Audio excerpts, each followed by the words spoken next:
ಈ ಶೋಭಕೃತ್ ಸಂವತ್ಸರದ ಮಾರ್ಗಶೀರ್ಷ ಮಾಸದ ಕೃಷ್ಣ ಪಕ್ಷದ ಏಕಾದಶಿ ನಾಡಿದ್ದು ಜನವರಿ 7ನೇ ತಾರೀಕು ಭಾನುವಾರದಂದು ಬರ್ತಾ ಇದೆ. ಈ ಏಕಾದಶಿಯನ್ನು ಸಫಲ ಏಕಾದಶಿ ಅಂತ ಕರೀತಾರೆ.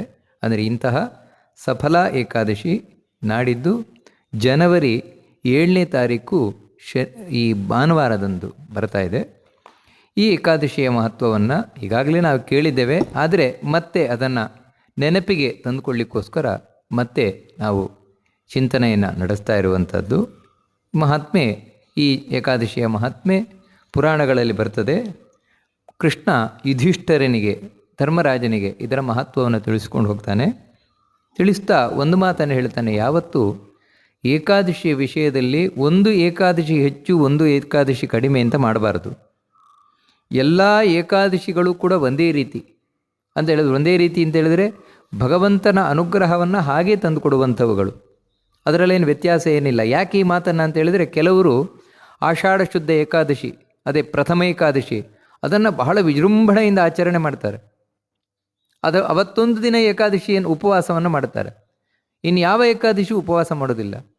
ಇನ್ನು ಕೆಲವರು ಉತ್ಥಾನ ದ್ವಾದಶಿ, ಅದರ ಹಿಂದಿನ ಏಕಾದಶಿ, ಕಾರ್ತಿಕ ಮಾಸದ ಏಕಾದಶಿ, ಅದನ್ನು ಮಾತ್ರ ಮಾಡ್ತಾರೆ. ಹೀಗೆ ಒಂದೊಂದೇ ಏಕಾದಶಿಯನ್ನು ಮಾಡುವಂಥವರಿದ್ದಾರೆ, ಯಾಕಂದರೆ ಅದು ಮಾತ್ರ ಶ್ರೇಷ್ಠ ಅಂತ. ಆದರೆ ಕೃಷ್ಣ ಸ್ಪಷ್ಟವಾಗಿ ಹೇಳ್ತಾನೆ, ಏಕಾದಶಿಯ ವಿಷಯದಲ್ಲಿ ಎಲ್ಲ ಏಕಾದಶಿಗಳು ಒಂದೇ ರೀತಿ ಇರುವಂಥವುಗಳು, ಒಂದೇ ರೀತಿಯ ಫಲವನ್ನು ತಂದುಕೊಡುವಂಥವುಗಳು. ಅದರಲ್ಲಿ ವಿಶೇಷವಾಗಿ ಈ ಮಾರ್ಗಶೀರ್ಷ ಮಾಸದ ಕೃಷ್ಣ ಪಕ್ಷದ ಏಕಾದಶಿ, ಇದಕ್ಕೆ ಯಾಕೆ ಸಫಲ ಏಕಾದಶಿ ಅಂತ ಕರೀತಾರೆ ಅಂತ ಹೇಳಿದರೆ, ಈ ಏಕಾದಶಿಯಿಂದ ವಿಶೇಷವಾಗಿ ಫಲವನ್ನು ದೇವರಿಗೆ ನೈವೇದ್ಯವನ್ನು ಮಾಡಬೇಕು ಅಂತ ಹೇಳ್ತಾರೆ.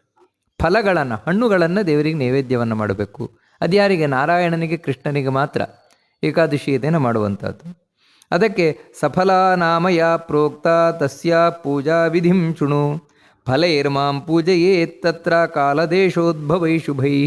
ಅದು ಎಂಥ ಫಲಗಳು ಅಂತೇಳಿದರೆ, ಆ ಕಾಲದಲ್ಲಿ ಯಾವ ಫಲ ಸಿಗುತ್ತದೋ, ನಮಗೆ ಯಾವ ಹಣ್ಣು ಸಿಗುತ್ತೋ ಅಂಥ ಹಣ್ಣನ್ನು ನೈವೇದ್ಯವನ್ನು ಮಾಡಬೇಕು ವಿಶೇಷವಾಗಿ ಅವತ್ತು. ಮತ್ತು ಈ ಏಕಾದಶಿಯ ಇನ್ನೊಂದೇನು ಮಹತ್ವ ಅಂತೇಳಿದರೆ, ಸಫಲಾಯಾಮ್ ದೀಪದಾನಂ ವಿಶೇಷೇಣ ಪ್ರಕೀರ್ತಿತಂ ಅಂತ ಹೇಳ್ತಾರೆ. ಇಲ್ಲಿ ದೀಪದಾನವನ್ನು ಮಾಡುವುದು, ಈ ಏಕಾದಶಿಯಂದು ದೀಪವನ್ನು ದಾನ ಮಾಡುವುದು ಬಹಳ ವಿಶೇಷ ಅಂತ ತಿಳಿಸ್ಕೊಂಡು ಹೋಗ್ತಾ ಇದ್ದಾರೆ. ವಿಶೇಷವಾಗಿ ಲಕ್ಷ್ಮೀ ಸಹಿತನಾದ ನಾರಾಯಣನ ಆರಾಧನೆಯನ್ನು ಮಾಡಬೇಕಂದ್ರೆ ಭಗವಂತನ ಕೇಶವ, ನಾರಾಯಣ, ಮಾಧವ, ಗೋವಿಂದ, ವಿಷ್ಣು, ಈ ರೀತಿಯ ಅನೇಕ ರೂಪಗಳು. ಅದರಲ್ಲಿ ನಾರಾಯಣ ಎನ್ನುವ 2ನೆಯ ರೂಪ ಏನಿದೆ, ಆ ರೂಪವನ್ನು ವಿಶೇಷವಾಗಿ ಇವತ್ತು ಆರಾಧನೆಯನ್ನು ಮಾಡಬೇಕು ಅಂತ ತಿಳಿಸ್ಕೊಂಡು ಹೋಗ್ತಾರೆ. ಇದರ ಮಹತ್ವ ಎಷ್ಟು ಹೆಚ್ಚಾಗಿರುವಂಥದ್ದು, ಅದಕ್ಕೆ ಸಂಬಂಧಪಟ್ಟ ಹಾಗೆ ಒಂದು ಕಥೆಯನ್ನು ಹೇಳ್ತೇನೆ. ಎಲ್ಲಿವರೆಗೆ ಅಂತ ಹೇಳಿದರೆ, ಇವತ್ತು ಏಕಾದಶಿ ಅಂದರೆ ಈ ಸಫಲ ಏಕಾದಶಿ ಎಂದು ಉಪವಾಸ ಮಾಡಿ ರಾತ್ರಿ ಜಾಗರಣೆ ಮಾಡಬೇಕು. ಯಾವದುನ್ಮೀಲಯೇ ನೇತ್ರಂ ತಾವಜ್ಜಾಗರ್ತಿ ಯೋನಿಷಿ ಏಕಾಗ್ರಮನಸೋ ಭೂತ್ವ ತಸ್ಯ ಪುಣ್ಯಫಲಂ ಶೃಣು. ರಾತ್ರಿ ಜಾಗರಣೆ ಮಾಡಬೇಕು. ಎಷ್ಟು ಜಾಗರಣೆ ಅಂತ ಹೇಳಿದರೆ, ರಾತ್ರಿ ಸಂಪೂರ್ಣ ಮಾಡಿದರೆ ಭಾಳ ವಿಶೇಷ. ಕಡೇ ಪಕ್ಷ ಕಣ್ಣು ಮುಚ್ಚುವರೆಗಾದರೂ ಮಾಡಬೇಕು. ಕಣ್ಣು ಮುಚ್ಚಿ ಹೋಗಬೇಕು ತಾನಾಗಿ. ಅಂದರೆ ಇನ್ನೇನು ಸಾಧ್ಯವೇ ಇಲ್ಲ, ನನಗೆ ಕೂತ್ಕೊಳ್ಳಿಕ್ಕೆ ಸಾಧ್ಯವಾಗ್ತಾನೇ ಇಲ್ಲ, ಇನ್ನು ನಾನು ಮಲಗಬೇಕು, ಆ ರೀತಿ ಕಣ್ಣು ಮುಚ್ಚುವವರೆಗಾದರೂ ಕಡೆ ಪಕ್ಷ ಜಾಗರಣೆಯನ್ನು ಮಾಡಬೇಕಂತೆ. ಅಷ್ಟು ಮಾಡಿದರೂ ಕೂಡ ಅವನಿಗೆ ಎಲ್ಲ ತೀರ್ಥಗಳಲ್ಲಿ ಸ್ನಾನ ಮಾಡಿದ ಫಲ, ಎಲ್ಲ ಯಜ್ಞಗಳನ್ನು ಮಾಡಿದಂತಹ ಫಲ ಬರುತ್ತದೆ ಅಂತ ತಿಳಿಸ್ಕೊಂಡು ಹೋಗ್ತಾ ಇದ್ದಾರೆ. ಇನ್ನು ಸಂಪೂರ್ಣವಾಗಿ ಮಾಡಿದರೆ, ಅಂದರೆ ರಾತ್ರಿ ಇಡೀ ಜಾಗರಣೆ ಮಾಡಿದರೆ ಭಗವಂತನ ಇದು ಚಿಂತನೆಯನ್ನು ಮಾಡ್ತಾ, ಅದು ಭಾರಿ ವಿಶೇಷ. ಕಡೆ ಪಕ್ಷ ಇಷ್ಟಾದರೂ ಮಾಡಬೇಕಂದ್ರೆ, ಜಾಗರಣೆಯ ಪ್ರಯತ್ನವನ್ನು ಮಾಡದೆ ಹೋಗಿ ಸುಮ್ಮನೆ 9 ಗಂಟೆ ಆಗ್ತಾ ಇದ್ದಾಗ ಇಲ್ಲಪ್ಪ ನನಗೆ ಏಕಾದಶಿ ದಿನ ಕೂತ್ಕೊಳ್ಳಿಕ್ಕೆ ಆಗ್ತಾ ಇಲ್ಲ ಅಂದರೆ ನಿದ್ರೆ ಮಾಡೋದಲ್ಲ. ಮತ್ತು ಆದಷ್ಟು ಹೊತ್ತು ಎಚ್ಚರವಾಗಿರಬೇಕು. ಇನ್ನೇನು ಕಣ್ಣು ಮುಚ್ಚೇ ಹೋಯಿತು ಅಂತ ಹೇಳಿದಾಗ ಹೋಗಿ ಮಲ್ಕೊಳ್ಬೇಕು ಅಂತ ಹೇಳ್ತಾ, ಇದಕ್ಕೆ ಸಂಬಂಧಪಟ್ಟ ಒಂದು ಕಥೆಯನ್ನು ಹೇಳ್ತಾನೆ. ಮಾಹಿಷ್ಮತಿ ಪಟ್ಟಣದಲ್ಲಿ ರಾಜ ಇದ್ದ. ಆ ಮಾಹಿಷ್ಮತ ಅಂದ ಅವನ ರಾಜ, ಚಂಪಾಪುರಿ ಅವನದ ರಾಜ್ಯ. ಆ ಮಾಹಿಷ್ಮತನಿಗೆ 4 ಮಕ್ಕಳು. ಅವರಲ್ಲಿ ಕಡೆಯ ಮಗ, ಅವನು ತುಂಬ ಕೆಟ್ಟವನು, ಭಾರಿ ಪೋಲಿ ಬಿದ್ದು ಹೋಗಿದ್ದ. ಇದನ್ನು ನೋಡಿ ತಂದೆಗೆ ಬಹಳ ಬೇಜಾರಾಯ್ತಂತೆ. ಅವನನ್ನು ಹೇಗಾದರೂ ಸರಿ ಮಾರ್ಗಕ್ಕೆ ತರಲಿಕ್ಕೆ ನೋಡಿದ, ಆಗಲೇ ಇಲ್ಲ. ಎಲ್ಲಕ್ಕಿಂತ ಬೇಜಾರಿನ ವಿಷಯ ಏನು ಅಪ್ಪನಿಗೆ ಅಂತೇಳಿದರೆ, ಇವನು ಬರೀ ಕಳ್ಳತನ ಸುಳ್ತನ ಅಷ್ಟೇ ಮಾಡ್ತಾ ಇದ್ದದಲ್ಲ, ಮತ್ತು ಕೆಟ್ಟ ದುರಾಚಾರದಲ್ಲಿದ್ದ. ಅಷ್ಟು ಮಾತ್ರ ಅಲ್ಲ, ದೇವತೆಗಳನ್ನು ಕಂಡ್ರಾಗೋಲ್ಲ, ಬ್ರಾಹ್ಮಣರನ್ನು ಕಂಡ್ರಾಗೋಲ್ಲ, ವಿಶೇಷವಾಗಿ ವಿಷ್ಣುವಿನ ಭಕ್ತರನ್ನು, ವಿಷ್ಣುವನ್ನು ಕಂಡ್ರೇ ಆಗೋಲ್ಲ. ಆ ರೀತಿ ಇದ್ದವ ಇವನು. ಅದರಿಂದ ಬೇಜಾರಾಗಿ ಅಪ್ಪ ಅವನನ್ನು ರಾಜ್ಯದಿಂದ ಊರಿಂದ ಹೊರಗೆ ಹಾಕಿದ. ಅವನನ್ನು ಹೋಗು, ನೀನು ಇರಬೇಡ ಅಂತ ಹೊರ ಹಾಕಿದ. ಅಂದರೆ ತನ್ನ ಮಗ ಅಂತಲೂ ನೋಡಿದೆ. ಯಾಕಂದರೆ ರಾಜ ಅಂದರೆ ಆ ರೀತಿ ನಿಷ್ಪಕ್ಷಪಾತಿಯಾಗಿರಬೇಕು. ಅವನಿಗೆ ತನ್ನ ಮಗನೂ ಬೇರೆ ಅಲ್ಲ, ಇನ್ನೊಬ್ಬ ಪ್ರಜೆಯೂ ಬೇರೆ ಅಲ್ಲ. ತಪ್ಪು ಮಾಡಿದವರು ಯಾರಾದರೂ ಶಿಕ್ಷೆಯನ್ನು ಕೊಡಲೇಬೇಕು. ಅದಕ್ಕೋಸ್ಕರ ತನ್ನ ಮಗನನ್ನು ತಾನು ಊರಿಂದ ಹೊರಹಟ್ಟಿದ. ಇವನಾದರೂ ಕಾಡನ್ನು ಹೋಗಿ ಸೇರಿಕೊಂಡ.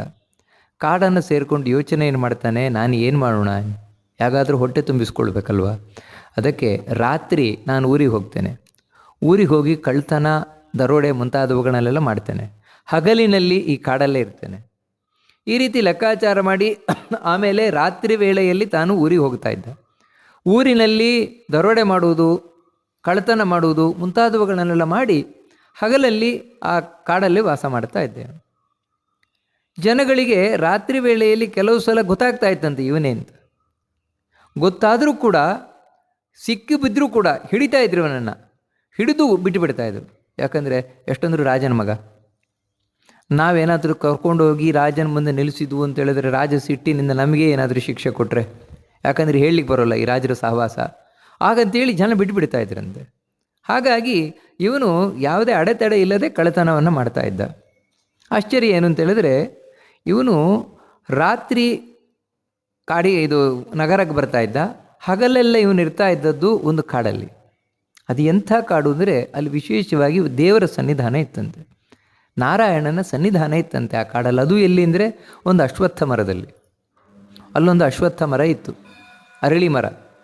ಆ ಅರಳಿ ಮರದಲ್ಲಿ ದೇವತ್ವಂ ತಸ್ಯ ವೃಕ್ಷಸ್ಯ ವರ್ತತೆ ತದ್ವನೇ ಮಹತು, ಅದರಲ್ಲಿ ದೇವರ ವಿಶೇಷ ಸನ್ನಿಧಾನ ಇದೆಯಂತೆ, ವಿಷ್ಣುವಿನಂತು.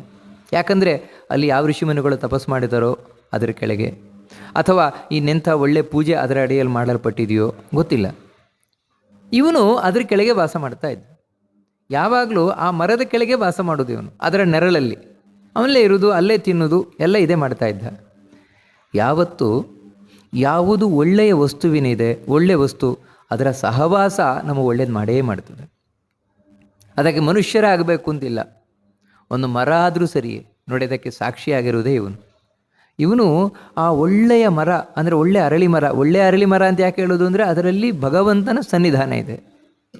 ಅದರಿಂದಾಗಿ ಇವನಿಗೆ ಒಳಗಿನಿಂದ ಒಂದು ಒಳ್ಳೆ ಬುದ್ಧಿ ಬಂದಿತ್ತು.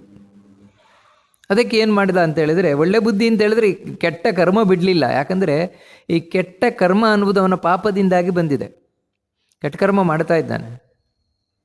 ಆದರೂ ಕೂಡ ಒಳಗಿನಿಂದ ಏನೋ ಸ್ವಲ್ಪ ಈ ಒಳ್ಳೆಯ ಮರದ ಸಹವಾಸದಿಂದ ಪರಿವರ್ತನೆ ಆಗ್ತಾ ಇತ್ತು.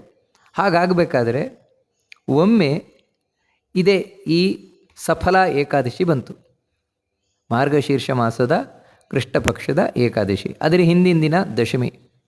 ಸಿಕ್ಕಾಪಟ್ಟೆ ಚಳಿ, ಯಾಕಂದರೆ ನಾವು ನೋಡ್ತೇವಲ್ವ ಚಳಿಗಾಲ ಇದು. ಮಾರ್ಗಶೀರ್ಷ ಮಾಸ ಅಂದ್ರೇ ಚಳಿಗಾಲ, ಹೇಮಂತ ಋತು. ತುಂಬ ಚಳಿ ಆಗ್ತಾ ಇತ್ತಂತೆ ಅವನಿಗೆ. ದಶಮಿ ದಿನ ರಾತ್ರಿ ತಾನು ಮಲಗಿದ್ನಂತೆ. ಮಲಗಿದ್ರೂ ಗಡಗಡ ಗಡಗಡ ನಡುಗುತ್ತಾ ಇದ್ದಾನೆ. ಯಾಕಂತ ಹೇಳಿದ್ರೆ ಹೊದ್ಕೊಳ್ಳಿಕ್ಕೆ ಏನು ವಸ್ತ್ರ ಇಲ್ಲ ಅವನಿಗೆ, ಬಟ್ಟೆ ಇಲ್ಲ. ಅದಕ್ಕೆ ಚೆನ್ನಾಗಿ ನಡುಗಿ ಎಲ್ಲಿವರೆಗೆ ಅಂತ ಹೇಳಿದ್ರೆ ಕಡೆಗೆ ನಡುಕ ತಡಿಲಿಕ್ಕಾಗದೆ ಮೂರ್ಛೆ ತಪ್ಪೋದ್ನಂತೆ ಅವನು. ಆ ರಾತ್ರಿ ಇಡೀ ಹಾಗೆ ಮೂರ್ಛೆ ತಪ್ಪಿದ್ದಾನೆ. ಮಾರನೇ ದಿನ ಏಕಾದಶಿ, ಅದೇ ಈ ಸಫಲ ಏಕಾದಶಿ. ಏಕಾದಶಿ ಮಧ್ಯಾಹ್ನದವರೆಗೂ ಹಾಗೆ ಮೂರ್ಛೆ ತಪ್ಪಿದ್ದಾನಂತೆ. ಮಧ್ಯಾಹ್ನ ಎಚ್ಚರ ಆಯಿತು ಅವನಿಗೆ, ಮಧ್ಯಾಹ್ನದ ಮೇಲೆ ಎಚ್ಚರ ಆಯಿತು. ಎಚ್ಚರ ಆದರೆ ಎಷ್ಟು ಸುಸ್ತಾಗಿದೆ ಅಂತ ಹೇಳಿದ್ರೆ ನಡಿಲಿಕ್ಕಾಗ್ತಾ ಇಲ್ವಂತೆ ಅವನು. ನಡಿಲಿಕ್ಕೆ ಆಗದಷ್ಟು ಸುಸ್ತಾಗಿದೆ. ಕಡೆ ಪಕ್ಷ ನಾನು ತೆವಳುಕೊಂಡಾದರೂ ಹೋಗ್ತೇನೆ ಅಂತ ತಾನು ಆ ಭೂಮಿಯ ಮೇಲೆ ತೆವಳುಕೊಂಡು ಹೋದ. ನಡೀಲಿಕ್ಕಾಗೋದಿಲ್ಲ ಹಾಗೆ, ಯಾಕಂದರೆ ಏನಾದರೂ ಆಹಾರ ಬೇಕಲ್ವ, ಅದಕ್ಕೋಸ್ಕರ ಹೋಗಿ ಅಲ್ಲೇ ಕೆಲವು ಹಣ್ಣುಗಳೆಲ್ಲ ಬಿದ್ದಿತ್ತು ಕೆಳಗೆ. ಆ ಹಣ್ಣುಗಳನ್ನೆಲ್ಲ ಹೇಗೋ ಕಷ್ಟಪಟ್ಟು ತಾನು ಆಯ್ದುಕೊಂಡ. ಎಲ್ಲಿವರೆಗೆ ಅವನ ಕಥೆ ಯಾವ ರೀತಿ ಇತ್ತು ಅಂತ ಹೇಳಿದ್ರೆ, ಸಾಯಬೇಕು ಅಂತ ಇಚ್ಛೆ ಪಟ್ಟರೆ ಸಾಯ್ಲಿಕ್ಕೂ ಆಗ್ತಾ ಇಲ್ವಂತೆ ಅವನು. ಯಾಕಂದರೆ ಸಾಯ್ಲಿಕ್ಕಾದರೂ ಏನಾದರೂ ಮಾಡಬೇಕಲ್ವಾ, ಎಲ್ಲಾದರೂ ಮೇಲಿಂದ ಹೋಗಿ ಹಾರಬೇಕು ತಾನೆ, ಮೇಲಕ್ಕೆ ಹೋಗ್ಲಿಕ್ಕೂ ಆಗ್ತಾ ಇಲ್ಲ ಅವನಿಗೆ. ಹಗ್ಗ ಹಾಕ್ಕೊಂಡು ಸಾಯೋಣ ಅಂತ ಹೇಳಿದ್ರೆ ಹಗ್ಗ ಮರ ಕಟ್ಕೊಳ್ಳಿಕ್ಕೂ ಆಗ್ತಾ ಇಲ್ಲ, ಯಾಕಂದರೆ ಅಂಥ ನಿತ್ರಾಣ, ಅಷ್ಟು ಸುಸ್ತಾಗಿ ಹೋಗಿದ್ದಾನ ಅವನು. ಆಮೇಲೆ ಹೇಗೋ ಆ ಹಣ್ಣುಗಳನ್ನೆಲ್ಲ ತಾನು ಒಟ್ಟು ಮಾಡಿಕೊಂಡ, ಮತ್ತೆ ಆ ಮರದ ಹತ್ರ ಬಂದ. ಬರಬೇಕಾದ್ರೇ ಸಾಯಂಕಾಲ ಹೋಯಿತು, ರಾತ್ರಿ ಆಗ್ತಾ ಬಂತು. ರಾತ್ರಿ ಆಗ್ತಾ ಇದ್ದದನ್ನು ನೋಡಿ ತುಂಬ ಗೋಳುಪಟ್ಟ. ಅಯ್ಯೋ, ಈ ರಾತ್ರಿ ಆಗೋಯ್ತಲ್ವಾ, ಇನ್ನೇನು ಮಾಡೋಣ ನಾನು ಅಂತ. ರಾತ್ರಿ ತಿನ್ನಬಾರ್ದು ಅಂತ, ರಾತ್ರಿ ಏನು ಹಣ್ಣನ್ನು ತಿನ್ನಬಾರ್ದು ಅಂತ. ಆಮೇಲೆ ಆ ರಾತ್ರಿ ಆ ಹಣ್ಣುಗಳನ್ನಿಟ್ಟು ಅಲ್ಲೇ ಮರದ ಕೆಳಗೆ ಕೂತಿದ್ದಾನೆ. ಅಲ್ಲೇ ತಾನು ದೇವರು ಸ್ಮರಣೆ ಮಾಡ್ತಾನಂತೆ. ದೇವರು ಸ್ಮರಣೆ ಮಾಡಿ, ಈ ಹಣ್ಣನ್ನೆಲ್ಲ ನಾನು ದೇವರಿಗೆ ಅರ್ಪಣೆ ಮಾಡ್ತಾ ಇದ್ದೇನೆ, ದೇವರಿಗೆ ನೈವೇದ್ಯ ಮಾಡ್ತಾ ಇದ್ದೇನೆ ಅಂತ ಹೇಳಿ ತಿಳ್ಕೊಳ್ಳಂತೆ. ನೋಡಿ ದುಷ್ಟ.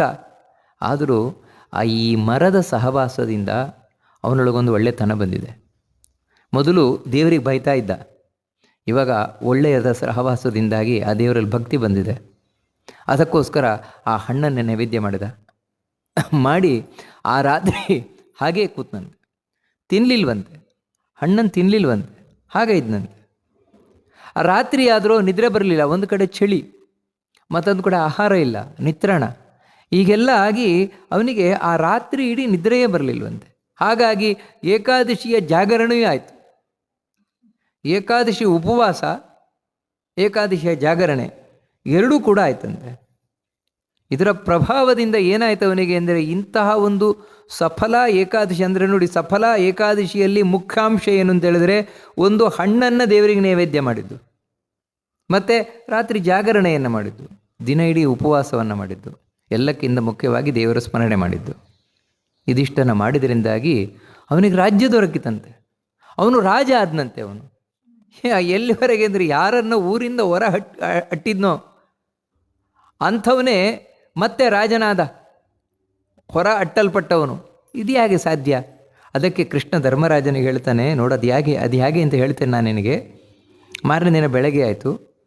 ಮಾರನೇ ದಿನ ಬೆಳಗ್ಗೆ ಆಗುತ್ತಾ ಇದ್ದಾಗೆ ಬರೀ ಸೂರ್ಯೋದಯ ಆದದ್ದು ಮಾತ್ರ ಅಲ್ಲ, ಮತ್ತು ಅವನ ಪುಣ್ಯೋದಯವೂ ಆಯಿತು ಅಂತ ಹೇಳ್ತಾರೆ. ಪುಣ್ಯಾಂಕುರೋದಯಾದ್ರಾಜನ್ ಯಥಾ ಪ್ರಾಪ್ತಂ ತಥಾ ಶೃಣು. ಅದಕ್ಕೇನೆಂದರೆ, ಒಂದು ದಿವ್ಯವಾದ ಕುದುರೆ ಬಂತಂತೆ ಅವನ ಮುಂದೆ. ಕುದುರೆ ಬಂದು ತಾನು ಹೇಳ್ತಂತೆ. ಅದು ಹೇಗಂತ ಹೇಳಿದ್ರೆ, ಅದರಲ್ಲಿ ಎಲ್ಲ ದಿವ್ಯವಾದ ವಸ್ತುಗಳೆಲ್ಲ ಇತ್ತು. ತಸ್ಥೌ ಉತ್ಸನ ತುರಗೋ ರಾಜನ್, ಇವನ ಎದುರಿಗೆ ನಿಲ್ತಂತೆ. ಅದು ನಿಂತು ತಾನು ಹೇಳುತ್ತಂತೆ, ಇವನಿಗೆ ಮಾತಾಡಿತಂತೆ. ಆ ಕುದುರೆ ಮಾತಾಡಿತಂತೆ. ಏನೆಂದರೆ, ನೋಡು ಏ ರಾಜಕುಮಾರನೇ, ನಿನ್ನ ಅಪ್ಪನ ರಾಜ್ಯ ನಿನಗೆ ಸಿಗಲಿಕ್ಕಿದೆ. ಹೇಗೆ ಅಂತ ಹೇಳಿದ್ರೆ, ವಾಸುದೇವ ಪ್ರಸಾದೇನ, ಭಗವಂತನ ಅನುಗ್ರಹದಿಂದ. ಯಾಕಂದರೆ ಆ ಭಗವಂತನ ವ್ರತ ಮಾಡಿದೆಯಾ ನೋಡಿ, ಅದೆಲ್ಲ ಇಲ್ಲಿ ಈ ಕಥೆಯಲ್ಲಿ ನಾವು ಕೆಲವು ಅಂಶಗಳನ್ನು ತಿಳ್ಕೊಳ್ಬೇಕಾದದ್ದು. ಹೌದು, ನೀನು ಉಪವಾಸ ಮಾಡಿದ ಎಲ್ಲಿ ಅಂದರೆ, ದೇವರ ಸನ್ನಿಧಾನ ಎಲ್ಲಿದೆಯೋ ಅಲ್ಲಿ, ಅದೇ ಮರ, ಅಶ್ವತ್ಥ ಮರದಲ್ಲಿ, ಅರಳಿ ಮರದಲ್ಲಿ ದೇವರ ಸನ್ನಿಧಾನ ಇತ್ತು, ಅಲ್ಲಿ ಮಾಡಿದ. ರಾತ್ರಿ ಜಾಗರಣೆ ಅಲ್ಲೇ ಮಾಡಿದ, ಆ ಹಣ್ಣನ್ನು ಅಲ್ಲೇ ನೈವೇದ್ಯ ಮಾಡಿದ. ಹಾಗೆ ನಾವು ಎಲ್ಲಿ ದೇವರ ಸನ್ನಿಧಾನ ಇದೆಯೋ ಅದಕ್ಕೆ ಹೇಳ್ತಾರೆ, ವಿಶೇಷವಾಗಿ ದೇವಾಲಯ ಮುಂತಾದವುಗಳಲ್ಲಿ ಮಾಡಿದರೆ ತುಂಬ ಫಲ ಅಂತ ಈ ಕಾರಣದಿಂದಲೇ ಹೇಳುವುದು. ಆದರೆ ಎಷ್ಟು ಫಲ ಅಂದರೆ, ದೇವರ ಅನುಗ್ರಹದಿಂದಾಗಿ ಮತ್ತೆ ನಿನಗೆ ರಾಜ್ಯ ಸಿಕ್ಕಿದೆ, ಹೋಗು ನೀನು ರಾಜ್ಯಕ್ಕೆ, ತಂದೆಯ ಬಳಿಗೆ ಹೋಗು ಅಂತ ಹೇಳ್ತಾರೆ. ಆಯಿತು ಅಂತ ಇವನು ಆ ಕುದುರೆಯ ಮಾತನ್ನು ಕೇಳಿ, ಯಾಕಂದರೆ ಅಷ್ಟೇ ಹೇಳಿ ಅದು ಹೊರಟೋಯ್ತು ಆ ಕುದುರೆ. ಮತ್ತೆ ಇವನು ತಂದೆಯ ಬಳಿಗೆ ಹೋದನಂತೆ. ತಂದೆ ಬಳಿಗೆ ಹೋಗಬೇಕಾದ್ರೆ ಮೊದಲಿನ ಹಾಗೆ ಇರಲಿಲ್ಲ ಇವನು. ದಿವ್ಯ ರೂಪಧರಹ ಅಂತ ಹೇಳ್ತಾರೆ. ದಿವ್ಯವಾದ ರೂಪವನ್ನು ಧರಿಸಿದ್ದ. ದಿವ್ಯ ರೂಪವನ್ನು ಧರಿಸಿದವನಾಗಿ ಅಪ್ಪನ ಬಳಿಗೆ ಹೋಗ್ತಾನೆ. ಅಪ್ಪನಿಗೆ ಮಗನನ್ನು ಕಂಡು ಆಶ್ಚರ್ಯ. ಯಾಕಂದರೆ ಮಗ ಬದುಕಿದಾನ ಸತ್ತಿದ್ದಾನಂತಲ್ಲ, ಮತ್ತು ಮಗನಲ್ಲಾದ ಬದಲಾವಣೆ, ಇಷ್ಟೊಂದು ಬದಲಾವಣೆ. ಮೊದಲು ಅಷ್ಟು ದುಷ್ಟನಾಗಿದ್ದವನಿವತ್ತು ವಿಷ್ಣು ಭಕ್ತನಾಗಿ ಬರ್ತಾ ಇದ್ದಾನೆ, ದೇವರು ಭಕ್ತನಾಗಿ ಬರ್ತಾ ಇದ್ದಾನೆ. ಏನು ನಯ, ಏನು ವಿನಯ, ಏನು ಭಕ್ತಿ ಅವನಲ್ಲಿ. ಇದನ್ನು ನೋಡಿ ತಂದೆಗೆ ತುಂಬ ಖುಷಿ ಆಯ್ತಂತೆ, ಬಹಳ ಖುಷಿ ಆಯ್ತಂತೆ ಅವನಿಗೆ. ತಾನು ತನ್ನ ರಾಜ್ಯವನ್ನು ಮಗನಿಗೆ ಒಪ್ಪಿಸಿದ್ನಂತೆ. ಮುಂದೆ ಕಾಲಕ್ರಮದಿಂದ ಇವನಿಗೆ ಒಪ್ಪಿಸಿದ್ನಂತೆ. ಇವನಾದರೂ ಆಮೇಲೆ ಅಂದರೆ ಈ ಸಫಲ ಏಕಾದಶಿಯಿಂದಾಗಿ ಅವನಲ್ಲಿ ಆದ ದೊಡ್ಡ ದೇವರ ಅನುಗ್ರಹ ಏನಂದರೆ, ಒಳ್ಳೆಯ ಬುದ್ಧಿ. ಭಗವಂತನಲ್ಲಿ ಅವನಿಗೆ ಜ್ಞಾನ, ಒಳ್ಳೆಯ ಬುದ್ಧಿ, ಭಕ್ತಿ. ನೋಡಿ, ಇದೇ ದೇವರ ಅನುಗ್ರಹ, ದೊಡ್ಡ ಅನುಗ್ರಹ. ಅದರಿಂದಾಗಿ ಇವನು ರಾಜ್ಯಭಾರವನ್ನು ಮಾಡಿದ. ಆ ದೇವರ ಅನುಗ್ರಹ ಇವನ ಮೇಲೆ ಎಷ್ಟಿತ್ತು ಅಂತ ಹೇಳಿದರೆ, ಇವನಿಗೆ ಅಂಥ ಭಗವದ್ಭಕ್ತೆಯಾದ ಪತ್ನಿಯೇ ಸಿಕ್ಕಿದ್ಲಂತೆ. ಮಕ್ಕಳು ಕೂಡ ಒಳ್ಳೆ ಭಗವದ್ಭಕ್ತರಾದ ಮಕ್ಕಳಾದರಂತೆ. ಹೀಗೆ ತಾನಿಲ್ಲಿ ಭಗವಂತನ ಅನುಗ್ರಹದಿಂದಾಗಿ ಸುಖವಾಗಿದ್ದು ಕಡೆಗಾಗಬೇಕಾದ್ರೆ ಎಲ್ಲವನ್ನು ಬಿಟ್ಟು ತಾನು ಕಾಡಿಗೆ ಹೋಗಿ ತಪಸ್ಸು ಮಾಡಿದ್ನಂತೆ. ತಪಸ್ಸು ಮಾಡಿ ನಂತರ ಭಗವಂತನ ಲೋಕವನ್ನು ಪಡೆದ ಅಂತ ಇಷ್ಟು ಈ ಸಫಲ ಏಕಾದಶಿಯ ಫಲವನ್ನು ಕೃಷ್ಣ ಧರ್ಮರಾಜನಿಗೆ ತಿಳಿಸ್ಕೊಂಡು ಹೋಗ್ತಾನೆ. ಇಂಥ ಏಕಾದಶಿ ನಾವು ಮೊದಲೇ ನೋಡಿದಾಗೆ ನಾಡಿದ್ದು ಡಿಸೆಂಬರ್ 7ನೇ ತಾರೀಕು ಭಾನುವಾರದಂದು ಬರ್ತಾ ಇದೆ. ಅದರ ಹಿಂದಿನ ದಿನ 6ನೇ ತಾರೀಕು ಜನವರಿ 7ನೇ ತಾರೀಕು, ನಾನು ಡಿಸೆಂಬರ್ ಅಂತ ಹೇಳಿದೆ, ಡಿಸೆಂಬರ್ ಅಲ್ಲ, ಜನವರಿ 7ನೇ ತಾರೀಕು ರವಿವಾರದಂದು ಏಕಾದಶಿ ಬರ್ತಾ ಇದೆ. ಹಿಂದಿನ ದಿನ 6ನೇ ತಾರೀಕು ಜನವರಿ, ಶನಿವಾರ ದಶಮಿಯ ಆಚರಣೆ, 7ನೇ ತಾರೀಕು ಭಾನುವಾರ ಏಕಾದಶಿ ಆಚರಣೆ, 8ನೇ ತಾರೀಕು ಸೋಮವಾರ, ಅವತ್ತು ದ್ವಾದಶಿ ಆಚರಣೆ. ಅವತ್ತು ಬೆಳಗ್ಗೆ 6:55 ನಂತರ ಆಹಾರವನ್ನು ಸ್ವೀಕಾರ ಮಾಡಬಹುದು. ಆನಂತರ ನಾವು ಈ ದೇವರ ತೀರ್ಥ ಮುಂತಾದವುಗಳನ್ನೆಲ್ಲ ಸ್ವೀಕಾರ ಮಾಡಿ ಆಹಾರವನ್ನು ಸ್ವೀಕಾರ ಮಾಡಿ ಅದೇ ಪಾರಣೆ, ದ್ವಾದಶಿಯ ಪಾರಣೆ ಮಾಡಿ ಆಮೇಲೆ ಈ ವ್ರತವನ್ನು ಭಗವಂತನಿಗೆ ಅರ್ಪಣೆಯನ್ನು ಮಾಡಿದರೆ ಅದು ವಿಶೇಷವಾಗಿ ನಾವು ಮೊದಲೇ ಕೇಳಿದಾಗೆ ಲಕ್ಷ್ಮೀ ಸಹಿತನಾದ ನಾರಾಯಣನಿಗೆ ಈ ವ್ರತವನ್ನು ಅರ್ಪಣೆ ಮಾಡಿದರೆ ಆ ಭಗವಂತನ ಅನುಗ್ರಹ, ಪೂರ್ಣಾನುಗ್ರಹ ನಮ್ಮ ಭಕ್ತಿಗೆ ಅನುಸಾರವಾಗಿ ಆಗ್ತದೆ ಅಂತ ಹೇಳ್ತಾ ನಾವು ಪ್ರತಿ ಬಾರಿ ನೋಡುವಂತೆ ಈ ಬಾರಿ ಮತ್ತೆ ವಿಷ್ಣು ಸಹಸ್ರನಾಮದ ಚಿಂತನೆಯನ್ನು ನಡೆಸ್ತಾ ಹೋಗೋಣ. ಈಗ ನಾವು ಕಡೆಯ ಘಟ್ಟದಲ್ಲಿದ್ದೇವೆ. ಅದರಲ್ಲಿ ಈ ಸಲ ನಾವು ನೋಡುವಂತಹ ಶ್ಲೋಕ ಅನಾದಿರ್ಭೂರ್ಭುವೋ ಲಕ್ಷ್ಮೀ ಸುವೀರೋ ರುಚಿರಾಂಗದಃ ಜನನೋ ಜನಜನ್ಮಾದಿರ್ಭೀಮೋ ಭೀಮ ಪರಾಕ್ರಮಃ. ಅದು ಈ ಸಲ ನಾವು ನೋಡ್ತಾ ಇರುವಂತಹ ಮೊದಲ ಶ್ಲೋಕ. ಇದರಲ್ಲಿ ಭಗವಂತನ ನಾಮ ಅನಾದಿ ಅನ್ನುವಂಥದ್ದು. ಅನಾದಯೇ ನಮಃ ನಾವು ನಮಸ್ಕಾರ ಮಾಡಬೇಕಾದ್ರೆ ಹೇಳುವಂಥದ್ದು. ಭಗವಂತನನ್ನು ಯಾಕೆ ಅನಾದಿ ಅಂತ ಕರೀತಾರೆ ಅಂತೇಳಿದರೆ, ಯಾರಿಗೆ ಆದಿ ಇಲ್ವೋ, ಮೊದಲಿಲ್ವೋ, ಅಂದರೆ ಉಳಿದ ಎಲ್ಲರಿಗೂ ಮೊದಲಿಗೆ ಇವನೇ ದೇವರೇ. ಆದರೆ ಆ ದೇವರಿಗೆ ಯಾರೂ ಮೊದಲಿಗರಿಲ್ಲ. ಅವನೇ ಮೊದಲಿದ್ದವನು, ಎಲ್ಲರಿಗಿಂತಲೂ ಮೊದಲು ಅವನೇ ಇದ್ದವನು, ಯಾವಾಗಲೂ ಅಷ್ಟೇ ಇದು. ಅಂದರೆ ಇದು ವ್ಯತ್ಯಾಸ ಆಗುವುದು ಅಂತ ಇಲ್ಲವೇ ಇಲ್ಲ. ದೇವರಿಗಿಂತ ಮೊದಲು ಯಾರಿದ್ದರೆ ಅಂದರೆ ಇಷ್ಟೇ, ದೇವರಿಗೊಬ್ಬ ಅಪ್ಪ ಇದ್ದರೆ, ದೇವರಿಗೊಬ್ಬ ಅಪ್ಪ ಇದ್ದರೆ ಇವನು ದೇವರಾಗೋಲ್ಲ, ಮತ್ತು ಅವನು ದೇವರಾಗ್ತಾನೆ. ಯಾರ ಅಪ್ಪ ಇದ್ದಾನೋ ಅವನು ದೇವರಾಗ್ತಾನೆ, ಅದಕ್ಕೆ ಸಾಧ್ಯವೇ ಇಲ್ಲ. ಈ ದೇವರಿಗೆ ಆದಿ ಮೊದಲು ಒಬ್ಬರು ಇಲ್ಲವೇ ಇಲ್ಲ. ಅದಕ್ಕಾಗಿ ಇವನನ್ನು ಅನಾದಿ ಅಂತ ಕರೀತಾರೆ ಭಗವಂತನನ್ನು. ನಂತರ ಎರಡನೆಯ ನಾಮ ಭೂರ್ಭುವೋ ಲಕ್ಷ್ಮೀ ಅಂತ. ನಮಸ್ಕಾರ ಮಾಡಬೇಕಾದ್ರೆ ಭೂರ್ಭುವೋ ಲಕ್ಷ್ಮೀ ನಮಃ ನಮಸ್ಕಾರವನ್ನು ಮಾಡಬೇಕಾದದ್ದು. ಏನಿದು ಭೂರ್ಭುವ ಅಂದರೆ ನೋಡಿ, ಇಲ್ಲಿ ಮಹಾಪ್ರಾಣ ಇದೆ, ಅದನ್ನು ಒತ್ತು ಕೊಟ್ಟು ಹೇಳಬೇಕು. ಭೂರ್ಭುವ ಆ ರೀತಿ, ಭೂರ್ಭುವ ಅಷ್ಟೇ ಅಲ್ಲ. ಭೂಹು ಅಂತ ಹೇಳಿದರೆ ಈ ಭೂಮಿ, ಭುವಃ ಅಂತ ಹೇಳಿದರೆ ಮೇಲಿನ ಲೋಕಗಳು.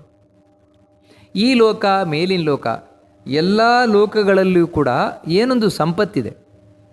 ಆ ಎಲ್ಲ ಸಂಪತ್ತುಗಳಿಗೂ ಕಾರಣನಾಗಿರುವವನೇ ಲಕ್ಷ್ಮೀ. ಲಕ್ಷ್ಮೀ ಅಂದರೆ ಸಂಪತ್ತು. ಎಲ್ಲ ಸಂಪತ್ತುಗಳಿಗೂ ಕಾರಣನಾಗಿರುವವನು ಭಗವಂತನೇ, ಈ ನಾರಾಯಣನೇ. ಅಂದರೆ ಇವನ ಇಚ್ಛೆಯಂತೆ ಇಲ್ಲಿ ಸಂಪತ್ತಿರುವಂಥದ್ದು. ಈ ಭೂಮಿಯಲ್ಲಿ ಸಂಪತ್ತಿದೆ. ಅಂದರೆ ಸಂಪತ್ತು ಅಂದರೆ ಅನೇಕ ವಿಧವಾದ ಸಂಪತ್ತು. ಸಸ್ಯ ಸಂಪತ್ತನ್ನು ತಗೊಳ್ಳಿ, ಖನಿಜ ಸಂಪತ್ತನ್ನು ತಗೊಳ್ಳಿ, ಅಥವಾ ಈ ಜಲ ಸಂಪತ್ತನ್ನು ತಗೊಳ್ಳಿ. ಯಾವುದೇ ಒಂದು ಸಂಪತ್ತು ಅಂದರೆ ಹೇರಳವಾಗಿ ಇರುವಿಕೆ. ಸಂಪತ್ತು ಅಂತ ಹೇಳಿದರೆ ಯಾವುದು ಹೇರಳವಾಗಿ ಬೇಕಾದಷ್ಟಿದೆಯೋ, ಮತ್ತು ಯಾವುದು ಒಳ್ಳೆ ರೀತಿಯಿಂದಿದೆಯೋ, ಬೆಸ್ಟ್ ಕ್ವಾಲಿಟಿ, ಅದೇ ನಾವು ಸಂಪತ್ತು ಅಂತ ಕರೆಯುವಂಥದ್ದು. ಅದೆಲ್ಲ ಇರುವಂಥದ್ದು ಭಗವಂತನ ಅನುಗ್ರಹದಿಂದ. ಯಾಕೆಂದರೆ ದೇವರು ಮನಸ್ಸು ಮಾಡಿದ ಬೇಡ ಅಂತೇಳಿದರೆ ಆವಾಗ ಹೇರಳವಾಗಿರುವ ಸಂಪತ್ತುಗಳೆಲ್ಲವೂ ನಾಶ ಆಗಿ ಇಲ್ಲವೇ ಇಲ್ಲ ಅಂತ ಆಗೋಗುತ್ತೆ. ಯಾವ ರೀತಿ ಹಿಂದೆ ಇದೇ ದೇಶದಲ್ಲಿ ನಮ್ಮ ಭೂಮಿಯಲ್ಲಿ ಬೇಕಾದಷ್ಟು ಬಂಗಾರ ಇತ್ತು. ಎಲ್ಲಿವರೆಗೆ ಅಂದರೆ ಮನುಷ್ಯರಲ್ಲ, ಪ್ರಾಣಿಗಳಿಗೆ ಸಮೇತ ಬಂಗಾರ ಹಾಕ್ತಾಯಿದ್ರು. ಬಂಗಾರದ ಆಭರಣಗಳನ್ನು ಪ್ರಾಣಿಗಳಿಗೆ, ವಾಹನಗಳಿಗೆ ತೊಡಿಸ್ತಾಯಿದ್ರು. ಅಷ್ಟು ಬಂಗಾರ ಇತ್ತು. ಅಂದರೆ ಅಷ್ಟು ಸಂಪತ್ತು, ಖನಿಜ ಸಂಪತ್ತು. ಆದರೆ ಇವತ್ತು ಮನುಷ್ಯ 1 ಗ್ರಾಮ್ ಬಂಗಾರ ಹಾಕಲಿಕ್ಕೆ ಹಿಂದೆ ಮುಂದೆ ನೋಡ್ತಾನೆ. ಅಂದರೆ ಅಷ್ಟು ಅದು ಕಡಿಮೆ ಆಗ್ತಾ ಇದೆ. ಯಾಕಂದರೆ ಇದು ಭಗವಂತನ ಇಚ್ಛೆ, ಬೇಡ, ಈ ಯುಗದಲ್ಲಿ ಬೇಡ. ನೋಡಿ, ಹೀಗೆ ಆ ಸಂಪತ್ತು ಇರುವುದು ಭಗವಂತನ ಅನುಗ್ರಹದಿಂದ. ಅದಕ್ಕೆ ಅವನನ್ನು ಭೂರ್ಭುವೋ ಲಕ್ಷ್ಮಿ ಅಂತ ಕರೀತಾರೆ ಭಗವಂತನನ್ನು. ಈ ಲೋಕದಲ್ಲಿ, ಮೇಲಿನ ಲೋಕಗಳಲ್ಲಿ, ಮೇಲಿನ ಲೋಕದಲ್ಲೂ ಅಷ್ಟೇ. ಇವಾಗ ಸ್ವರ್ಗಕ್ಕೆ ಹೋಗ್ತೇವೆ, ಸ್ವರ್ಗದಲ್ಲಿ ಏನು ಸಂಪತ್ತಿದೆ ಎಲ್ಲ ಸಂಪತ್ತು ಇವನ ಅನುಗ್ರಹದಿಂದಲೇ. ಯಾವ ದೇವರು ಇಲ್ಲಿ ಸಂಪತ್ತಿಟ್ಟಿದ್ದಾನೋ ಅವನೇ ಅಲ್ಲೂ ಸಂಪತ್ತಿಟ್ಟಿರುವುದು. ಅಲ್ಲಿನ ಮೇಲಿನ ಲೋಕಗಳು ಸ್ವರ್ಲೋಕ, ಮಹರ್ಲೋಕ, ಜನಲೋಕ, ತಪೋಲೋಕ, ಸತ್ಯಲೋಕ, ಬ್ರಹ್ಮಲೋಕದವರೆಗೆ ಎಲ್ಲ ಲೋಕಗಳಲ್ಲೂ ಸಂಪತ್ತಿರುವುದು ಇವನಿಂದಾಗಿ ಅಂತ ತಿಳಿಸ್ಕೊಂಡು ಹೋಗ್ತಾರೆ. ನಂತರ ಸುವೀರಃ ಅಂತ ಮುಂದಿನದ್ದು ನಮಸ್ಕಾರ ಮಾಡಬೇಕಾದ್ರೆ ಸುವೀರಾಯ ನಮಃ ಅಂತ ನಮಸ್ಕಾರ ಮಾಡಬೇಕಾದ್ರೆ ಯಾಕೆ ಭಗವಂತನಿಗೆ ಸುವೀರ ಅಂತ ಕರೀತಾರೆ ಅಂತ ಹೇಳಿದ್ರೆ, ಮೇಲು ನೋಟಕ್ಕೆ ಕಾಣುವುದೇನೆಂದರೆ ಬಹಳ ಒಳ್ಳೆಯ ವೀರ ದೇವರು ಅಂತ. ಇನ್ನೊಂದು ಒಳ್ಳೆಯ ಅರ್ಥ ಏನು ಅಂದರೆ ಸು ಅಂದರೆ ಸುಖವಾಗಿರುವವನ ದೇವರು ಅಂತ. ಯಾಕೆ ಸುಖವಾಗಿದ್ದಾನೆ ದೇವರು ಅಂದರೆ ವೀರನಾಗಿರುವುದರಿಂದಾಗಿ. ವೀರ ಅಂತ ಹೇಳಿದರೆ ಏನಂದರೆ, ಯಾರಿಗೆ ಇನ್ನೊಬ್ಬರು ನಿಯಂತ್ರಣ ಮಾಡುವವರಿಲ್ವೋ, ಕಂಟ್ರೋಲ್ ಮಾಡುವವರಿಲ್ವೋ ಅವನು ವೀರ ಅಂತ ಕರೆಯಲ್ಪಡುವವರು. ವಿಗತ ಈರ, ಇನ್ನೊಬ್ಬರು ನಿಯಂತ್ರಣ ಮಾಡುವವರೇ ಇಲ್ಲ. ಅದಕ್ಕಾಗಿ ದೇವರು ಯಾವತ್ತೂ ಸುಖವಾಗಿರ್ತಾನೆ.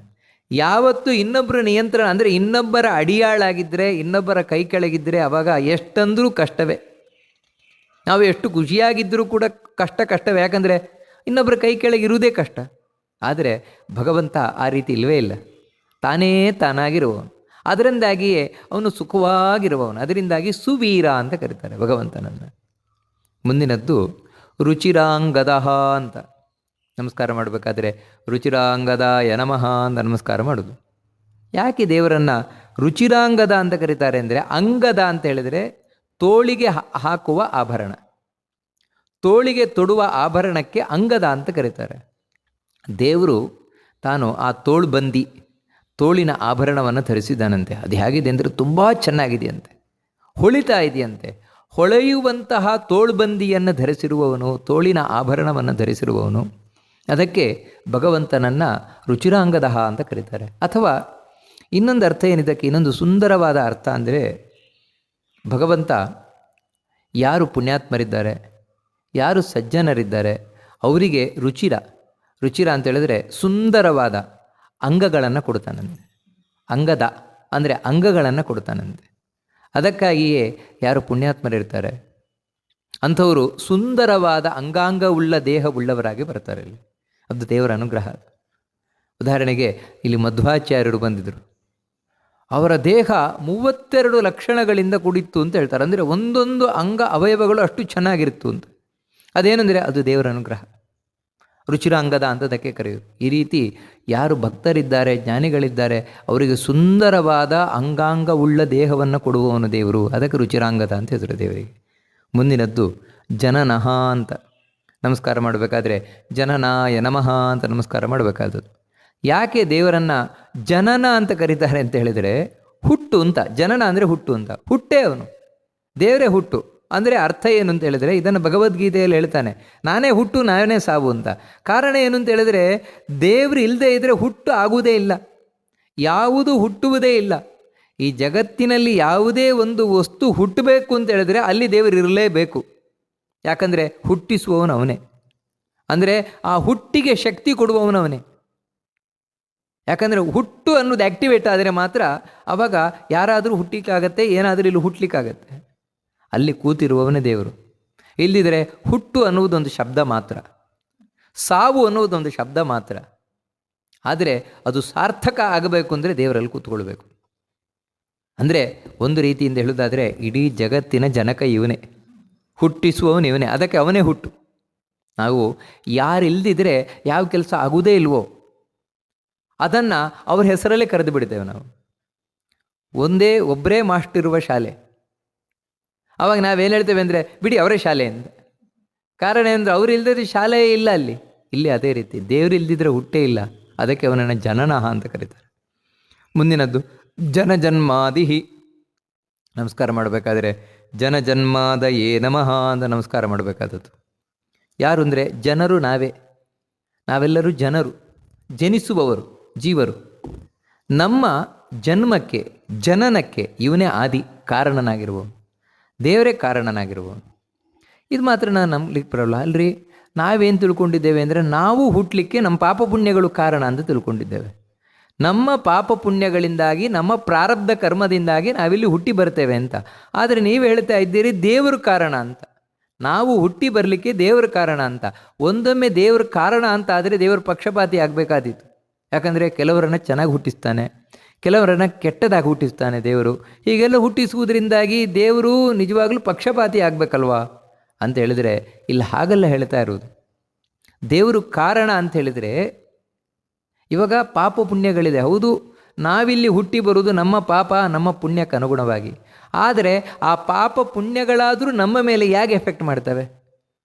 ತನ್ನಷ್ಟಕ್ಕೆ ಬಂದು ಎಫೆಕ್ಟನ್ನು ಮಾಡ್ತವ? ಇಲ್ಲ. ಮತ್ತು ದೇವರು ಆ ಪಾಪ ಪುಣ್ಯಗಳನ್ನು ತಂದು ನಮಗೆ ತೊಡಿಸಬೇಕು, ಅಂದರೆ ಅದರ ಸಂಬಂಧವನ್ನು ಮಾಡಿಸಬೇಕು ದೇವರು. ನಾನು ಹಿಂದಿನ ಜನ್ಮದಲ್ಲಿ ಯಾವುದೋ ಪಾಪವನ್ನು ಮಾಡಿದ್ದೇನೆ, ಅದು ಯಾವ ಪಾಪ ಮಾಡಿದ್ದೇನೆ ದೇವರಿಗೆ ಗೊತ್ತಿದೆ. ಆ ಪಾಪದ ಫಲವನ್ನು, ಯಾಕಂದರೆ ಪಾಪ ಅನ್ನೋದು ತಾನು ನೇರವಾಗಿ ನಮಗೆ ಯಾವ ರೀತಿಯಿಂದಲೂ ಆಕ್ರಮಣ ಮಾಡಲಿಕ್ಕೆ ಬರೋಲ್ಲ. ಮತ್ತೇನೆಂದರೆ ಆ ಪಾಪವನ್ನು ದೇವರಲ್ಲಿ ಫಲವನ್ನು ಕೊಡಬೇಕು. ಆ ಪಾಪಕ್ಕೆ ಫಲ ಕೊಡಬೇಕು ಅಂದರೆ ಅದರ ಫಲವಾಗಿ ಒಂದ ಕೆಟ್ಟ ಜನ್ಮದಲ್ಲಿ ಹುಟ್ಟಿಸ್ತಾನೆ, ಅಥವಾ ಕೆಟ್ಟ ರೂಪವನ್ನು ಕೊಡ್ತಾನೆ, ಅಥವಾ ಕಷ್ಟವನ್ನು ಕೊಡ್ತಾನೆ ದೇವರು. ನೋಡಿ, ಹೀಗೆ ನಮ್ಮ ಪಾಪದ ಫಲವನ್ನು ನಮಗೆ ಉಣಿಸುವವನು ದೇವರು. ಇಲ್ಲದೇ ಇದ್ದರೆ ಆ ಪಾಪ ಏನೂ ಮಾಡಲ್ಲ. ಪುಣ್ಯದ ಫಲವನ್ನು ಉಣಿಸುವವನು ದೇವರು. ಅದಕ್ಕೆ ಪುಣ್ಯದ ಫಲವಾಗಿ ಇವನು ಒಳ್ಳೆ ರೀತಿಯಿಂದ ಹುಟ್ಟಿ ಬರ್ತಾನೆ, ಒಳ್ಳೆ ಮನೆಯಲ್ಲಿ ಹುಟ್ಟಿ ಬರ್ತಾನೆ, ಒಳ್ಳೆ ದೇಹವನ್ನು ಹೊಂದಿ ಹುಟ್ಟಿ ಬರ್ತಾನೆ. ಯಾಕಂದರೆ ಆ ಪುಣ್ಯದ ಫಲವನ್ನು ಇವನಿಗೆ ಕೊಡ್ತಾ ಇರುವವನು ದೇವರು, ಅಂದರೆ ಅದರ ಸಂಬಂಧವನ್ನು ಮಾಡ್ತಾ ಇರುವವನು ದೇವರು. ಇಲ್ಲದೇ ಇದ್ದರೆ ನಮಗೆ ಪುಣ್ಯವೂ ಏನನ್ನು ಮಾಡೋಲ್ಲ, ಪಾಪವೂ ಏನನ್ನು ಮಾಡೋಲ್ಲ. ಯಾಕಂದರೆ ಇವೆರಡು ಜಡ ವಸ್ತುಗಳು, ಅದೇನನ್ನು ಮಾಡಲಾರವು. ಅದಕ್ಕೆ ಹೇಳುವುದು ದೇವರೇ ನಿಜವಾದ ಕಾರಣ. ಆದರೆ ಹೇಗೆಂದರೆ ಈ ಪಾಪ ಪುಣ್ಯಗಳ ಮೂಲಕ ನಮಗೆ ದೇವರ ಕಾರಣ, ಅದನ್ನು ಕೊಡಿಸುವ ಮೂಲಕ, ಅದನ್ನು ಉಣಿಸುವ ಮೂಲಕ ದೇವರು ಕಾರಣನಾಗಿದ್ದಾನೆ.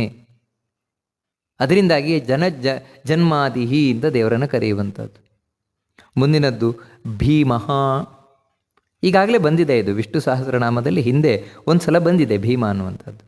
ಇಲ್ಲಿ ಮತ್ತೆ ಇದೇನು ಅಂದರೆ ದೇವರ ಇನ್ನೊಂದು ರೂಪ, ಒಂದೇ ಹೆಸರಿನ ಎರಡನೇ ರೂಪ ಇದು ಭೀಮ ಅಂತಾನೆ. ಏನು ಭೀಮ ಅಂದರೆ? ಭೀಮ ಅಂದರೆ ಒಂದು ಶತ್ರು ಭಯಂಕರ ಅಂತ, ಶತ್ರುಗಳಿಗೆ ಮಹಾಭಯಂಕರ ಅಂತ.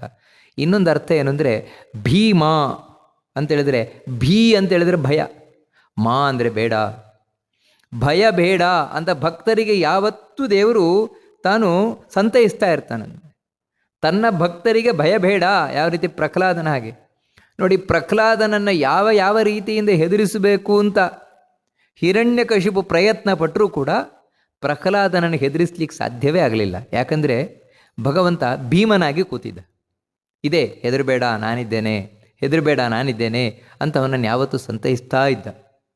ಅದರಿಂದಾಗಿ ಆ ಭಗವಂತನಿಗೆ ಭೀಮ ಅಂತ ಕರೀತಾರೆ. ಮುಂದಿನದ್ದು ಭಗವಂತನ ನಾಮ. ಇಲ್ಲಿ ಭೀಮಾಯ ನಮಃ ನಮಸ್ಕಾರ ಮಾಡುವುದು.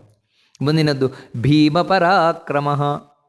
ನಮಸ್ಕಾರ ಮಾಡಬೇಕಾದ್ರೆ ಭೀಮ ಪರಾಕ್ರಮಾಯ ನಮಃ ಅಂತ ನಮಸ್ಕಾರ ಮಾಡಬೇಕಾದದ್ದು. ಏನಿದು ಭೀಮ ಪರಾಕ್ರಮ ಅಂತ ಹೇಳಿದ್ರೇನು? ಭೀಮನಂತೆ ಪರಾಕ್ರಮ ಅಂತನ ಅಂತ ಹೇಳಿದರೆ, ವಾಸ್ತವಿಕವಾಗಿ ದೇವರ ಪರಾಕ್ರಮದ ಮುಂದೆ ಭೀಮನದ್ದೇನಿಲ್ಲ. ಭೀಮಸೇನನದ್ದು ಕಡಿಮೆ, ಕೃಷ್ಣನ ಪರಾಕ್ರಮದ ಮುಂದೆ. ಅದಕ್ಕೆ ಇಲ್ಲಿ ಯಾವ ರೀತಿ ಅಂತ ಹೇಳಿದರೆ, ಭೀಮ ಅಂದರೆ ಭಯಂಕರ, ಬಹಳ ಭಯಂಕರನಾಗಿ ಪರ ಆಕ್ರಮ ಅಂದರೆ ಯಾರು ಪರರಿದ್ದಾರೆ ಅಂದರೆ ಶತ್ರುಗಳಿದ್ದಾರೆ, ಶತ್ರುಗಳನ್ನು ಆಕ್ರಮಣ ಮಾಡ್ತಾನೆ. ಅಂದರೆ ಭಗವಂತನ ಯುದ್ಧದ ಶೈಲಿ ಹಾಗೆ. ಇವಾಗ ದೈತ್ಯರನ್ನು ಕುರಿತು ದೇವರು ಯುದ್ಧ ಮಾಡಲಿಕ್ಕೆ ಹೊರಡ್ತಾನೆ. ಕೃಷ್ಣನಾಗಲಿ ರಾಮನಾಗಲಿ ತಾನು ಯುದ್ಧ ಮಾಡಲಿಕ್ಕೆ ಹೊರಡ್ತಾನೆ. ಹೇಗೆ ಅಂದರೆ ಯುದ್ಧ ಪ್ರಾರಂಭ ಆದಮೇಲೆ ಶತ್ರುಗಳಿಗೆ ಭಯ ಉಂಟಾಗುವುದಲ್ಲ. ಇವಾಗ ಕೃಷ್ಣನಾಗಲಿ ರಾಮನಾಗಲಿ ಯುದ್ಧ ಮಾಡಲಿಕ್ಕೆ ಶುರು ಮಾಡಿದ ಅಂದರೆ ಇವನ ಬಾಣದ ಪೆಟ್ಟು ತಿಂದು ಎದುರಿಸಲಿಕ್ಕಾಗದೆ ಮತ್ತೆ ಅವರು ಹೆದರ್ಕೊಂಡು ಓಡಿ ಹೋಗೋದಲ್ಲ, ಮತ್ತೆ ಭಯ ಶುರುವಾಗೋದಲ್ಲ. ಮತ್ತೇನೆಂದರೆ ಕೃಷ್ಣ ಬರ್ತಾ ಇದ್ದಾನೆ ಯುದ್ಧಕ್ಕೆ ಅಂತ ಕೇಳಿದ ಕೂಡಲೇ ಅವರಿಗೆ ನಡಗಲಿಕ್ಕೆ ಶುರು ಮಾಡ್ತಾರೆ. ಯಾಕಂದರೆ ಭಗವಂತ ಯುದ್ಧ ಪ್ರಾರಂಭ ಮಾಡುವುದೇ ಶಂಖದ ಧ್ವನಿಯೊಂದಿಗೆ, ಪಾಂಚಜನ್ಯವನ್ನು ಊದುವ ಮೂಲಕ. ಆ ಪಾಂಚಜನ್ಯದ ಧ್ವನಿ ಕೇಳಿದ್ರೇ ಶತ್ರುಗಳು ಗಡಗಡಗಡ ನಡುಗುತ್ತಾರಂತೆ. ಆಮೇಲೆ ಚಕ್ರವನ್ನು ಪ್ರಯೋಗ ಮಾಡುವುದು. ಹೀಗೆ ರಾಮಚಂದ್ರನು ಅಷ್ಟೇ, ಮೊದಲು ಬಾಣವನ್ನು ಹೂಡಿ ಬಿಡುವವನಲ್ಲ, ಮತ್ತು ಮೊದಲು ಬಿಲ್ಲಿನಿಂದ ಒಮ್ಮೆ ಠೇಂಕಾರವನ್ನು ಮಾಡ್ತಾನಷ್ಟೆ. ಆ ಬಿಲ್ಲಿನ ಹಗ್ಗವನ್ನು ತಾನು ಎಳೆದು ಬಿಟ್ಟಾಗ ಉಂಟಾಗುವ ಧ್ವನಿಗೆ ಶತ್ರುಗಳು ನಡುಗಿ ಹೋಗ್ತಾ ಇದ್ದಾರೆ. ಹೀಗೆ ಭಯಂಕರನಾಗಿಯೇ ಶತ್ರುಗಳನ್ನು ಆಕ್ರಮಣವನ್ನು ಮಾಡುವವನು ದೇವರು. ಯಾರನ್ನು? ದುಷ್ಟರನ್ನು. ಅದಕ್ಕೆ ಭೀಮ ಪರಾಕ್ರಮ ಅಂತ ದೇವರನ್ನು ಕರೆಯುವಂಥದ್ದು. ಮುಂದಿನದ್ದು ಆಧಾರ ನಿಲಯೋ ಧಾತ ಪುಷ್ಪಹಾಸ ಪ್ರಜಾಗರ ಊರ್ಧ್ವಗಸ್ತತ್ಪಥಾಚಾರ ಪ್ರಾಣದ ಪ್ರಣವ ಪಣಃ. ಇಲ್ಲಿ ಕೆಲವೊಂದು ಮಹಾಪ್ರಾಣ, ದೀರ್ಘ ಮುಂತಾದವುಗಳೆಲ್ಲ ಇದೆ. ಅದನ್ನು ಗಮನಿಸಿ ಹೇಳಬೇಕಾದದ್ದು. ನೋಡಿ, ಆಧಾರ ಧ ಮಹಾಪ್ರಾಣ, ಆಧಾರ ನಿಲಯೋ ಅಲ್ಲಿ ದೀರ್ಘ ಇದೆ. ಆಧಾರ ನಿಲಯೋ ಧಾತ, ನೋಡಿ ಅಲ್ಲಿ ಧಾ ಅನ್ನುವುದು ಮಹಾಪ್ರಾಣ, ತಾ ಅನ್ನುವುದು ದೀರ್ಘ. ಧಾತ ಪುಷ್ಪ ಸಹ ಅಲ್ಲಿ ವಿಸರ್ಗ ಇದೆ. ಪ್ರಜಾಗರ, ಅದೇ ರೀತಿ ಊರ್ಧ್ವಗ ಧ್ವಾ ಮಹಾಪ್ರಾಣ. ಮತ್ತೆ ಸತ್ಪಥಾಚಾರ ಪಥ ಥ ಅನ್ನೋದು ಮಹಾಪ್ರಾಣ.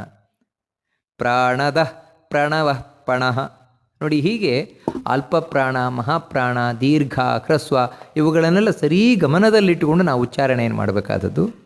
ಈ ಶ್ಲೋಕದಲ್ಲಿ ಹೇಳ್ತಾ ಇರುವ ಮೊದಲ ಭಗವಂತನ ನಾಮ ಯಾವುದು ಅಂತ ಹೇಳಿದ್ರೆ ಆಧಾರ ನಿಲಯ ಅಂತ. ನಮಸ್ಕಾರ ಮಾಡಬೇಕಾದ್ರೆ ಆಧಾರ ನಿಲಯಾಯ ನಮಃ ಅಂತ ನಮಸ್ಕಾರ ಮಾಡಬೇಕಾದದ್ದು. ಆಧಾರ ಅಂದರೆ ಆಶ್ರಯ, ಶೆಲ್ಟರ್. ನಮಗೆ ಇಲ್ಲಿ ಅನೇಕ ದೇವತೆಗಳು ಸಹಾಯ ಮಾಡ್ತಾ ಇದ್ದಾರೆ, ಉಪಕಾರ ಮಾಡ್ತಾ ಇದ್ದಾರೆ. ಯಾಕಂದರೆ ನಾವಿಲ್ಲಿ ಒಂದೊಂದು ದಿನ ಬದುಕ್ತಾ ಇದ್ದೇವೆ ಅಂತ ಹೇಳಿದರೆ ಹೇಗೋ ಬದುಕ್ತಾ ಇದ್ದೇವೆ ಅಂತ ನಾವು ತಿಳ್ಕೊಂಡಿದ್ದೇವೆ, ತುಂಬ ತಪ್ಪು. ಮತ್ತು ನಮಗೆ ಎಲ್ಲ ದೇವತೆಗಳು ಅನುಗ್ರಹವನ್ನು ಮಾಡ್ತಾ ಇರುವುದರಿಂದಾಗಿ, ಸಹಕಾರ ಕೊಡ್ತಾ ಇರುವುದರಿಂದಾಗಿ ನಾನು ಬದುಕ್ತಾ ಇದ್ದೇನೆ. ಇಲ್ಲದಿದ್ದರೆ ಇನ್ನೇನು ಬೇಡ. ಬದುಕಿಗೆ ಬಹಳ ಮುಖ್ಯವಾದಂತಹ ಉಸಿರಾಟವೇ ನನ್ನ ಕೈಯಲ್ಲಿದೆಯಾ? ಇಲ್ಲ, ಉಳಿದದ್ದು ಹೋಗ್ಲಿ. ಉಸಿರಾಟ ನನ್ನ ಕೈಯಲ್ಲಿಲ್ಲ. ನಾನು ಎಣಿಸಿದಾಗ ಉಸಿರಾಟ ಆಗ್ತಾ ಇಲ್ಲ. ಆ ರೀತಿ ನಾನು ಎಣಿಸಿದಾಗೇ ಉಸಿರಾಟ ಆಗುತ್ತದೆ ಅಂತ ಇರುವಾಗಿದ್ದರೆ ನಾನು ಒಂದು ದಿನ ಉಸಿರು ಕಟ್ತದೆ ಅಂತ ಆಗ್ತಾ ಇರಲಿಲ್ಲ. ನನ್ನ ಕೈಯಲ್ಲಿಲ್ಲ ಅದು ಕೂಡ. ಇನ್ನು ಉಳಿದದ್ರ ಕಥೆ ಏನು? ಹೀಗೆ ಯಾವುದೂ ನಮ್ಮ ಕೈಯಲ್ಲಿಲ್ಲ. ಹಾಗಿದ್ರೂ ಕೂಡ ಜೀವನ ಸಾಗುತ್ತಾ ಇದೆ. ಹೇಗೆಂದರೆ ಆ ದೇವತೆಗಳ ಅನುಗ್ರಹದಿಂದ, ದೇವತೆಗಳ ಸಹಕಾರದಿಂದ. ಅದಕ್ಕೆ ಅವರೆಲ್ಲರೂ ನಮಗೆ ಆಧಾರರಾಗಿರುವಂಥವ್ರು. ಆದರೆ ಆ ಎಲ್ಲ ದೇವತೆಗಳು ಯಾರು ನಮಗೆ ಈ ರೀತಿ ಆಧಾರವಾಗಿದ್ದಾರೆ, ಸಹಾಯ ಮಾಡ್ತಾ ಇದ್ದಾರೆ, ಅವರು ತಾವು ಹಾಗೆ ನಿರಾಧಾರರಾಗಿರುವವರಲ್ಲ.